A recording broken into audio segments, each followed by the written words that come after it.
Okay, let's just start with this number 392 billion euros. Just take a second and let that sink in. I mean, it's a number so huge it almost doesn't feel real, right? It's more like something you'd see in a movie. So, the big question is, what is this all for? Where is this unbelievable amount of money actually going and why? Well, that's exactly what we're going to get into. That 392 billion euros, that is the budget for the European Union's cohesion policy, and it's for the period from 2021 all the way through 2027. We're talking about one of the biggest investment plans on the entire planet. Okay, so what even is the cohesion policy? Well, when you boil it all down, it's really about fairness. It's the EU's main game plan to shrink the gap between the richer regions and the ones that are struggling a bit, making sure that opportunity isn't just for a few places, but for everyone, everywhere in the Union. Now, obviously, a number this massive isn't just sitting in one giant bank account. It's carefully divided up to go after very specific challenges. So let's follow the money trail and see how they slice up this enormous pie. Looking at this, one thing just jumps right out. The lion's share, we're talking over 90%, goes to investment for jobs and growth. But you can also see the other really important pieces of the puzzle, like the Just Transition Fund, which is all about helping regions shift to a green economy, and Interreg, which gets different countries working together on projects. So these goals are the big picture strategy. But how does that money actually get to, projects on the ground? Well, the EU uses a set of specific financial tools, and they're called funds. Let's break them down. Think of it like a team, where every player has a special role. You've got the ERDF, the European Regional Development Fund. That's for the physical stuff, like building roads or helping small businesses. Then there's the ESF Plus, the European Social Fund Plus. That one's all about people, investing in job training and social programs. The Cohesion Fund is for the huge projects, like big environmental and transport upgrades. And the JTF we mentioned, that's laser-focused on supporting the green transition. So we've seen the what, the different funds, but that's really only half the story. The other, and maybe more important half, is the why. This money isn't just given away. It's aimed at hitting 5 very specific goals for Europe's future. And here they are. This is basically the EU's playbook for the next few years.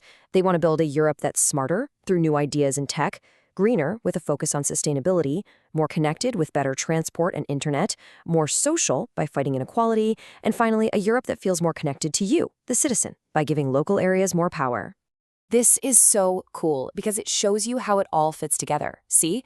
It's not just a big pile of cash thrown at problems. For example, that big regional development fund is zoned in on making Europe smarter and greener. Meanwhile, the Cohesion Fund takes on the big ticket items for a greener and more connected continent.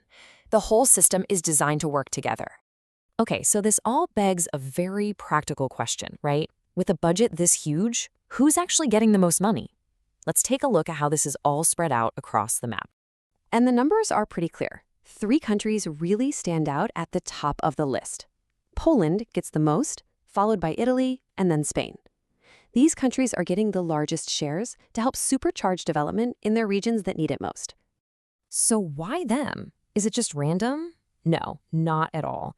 There's actually a very clear, logical method behind why some countries and their regions get a much bigger slice of the pie. It's baked right into the policy itself. And this right here, this is the secret sauce. The EU doesn't just look at countries as a whole. It zooms in on 240 different regions. Each one is put into a category based on its economic development, mainly its GDP per person. The regions that are classified as less developed get the most help. It's a formula designed to send the money exactly where it's needed most. All right, so we've been talking about billions of euros, strategic goals, and all these different categories. But what does any of this actually mean for you, for real people? How does this giant policy in Brussels actually show up in your backyard? Well, in the real world, this money builds things you can actually see and use. It could be that new bus line that makes your commute easier, or the fiber optic cables bringing high-speed internet to your town. It could be a program helping local shops switch to green tech. It funds the job training centers, the modernized schools, the updated hospitals. It's all designed to make a real, tangible difference in your community. And honestly, this quote from the policy itself just nails it. The endgame is all about boosting development in every kind of territory, from the huge cities to the tiniest rural villages. At the end of the day, it's about making sure nobody gets left behind. So, from now on, when you see a construction project with an EU flag on the sign, or hear about a new local program, you'll know the incredible strategy behind it. It all comes back to that €392 billion question we started with. And that leaves us with one final thought. With all this money flowing into every corner of Europe, what's the big change you're going to see in your community?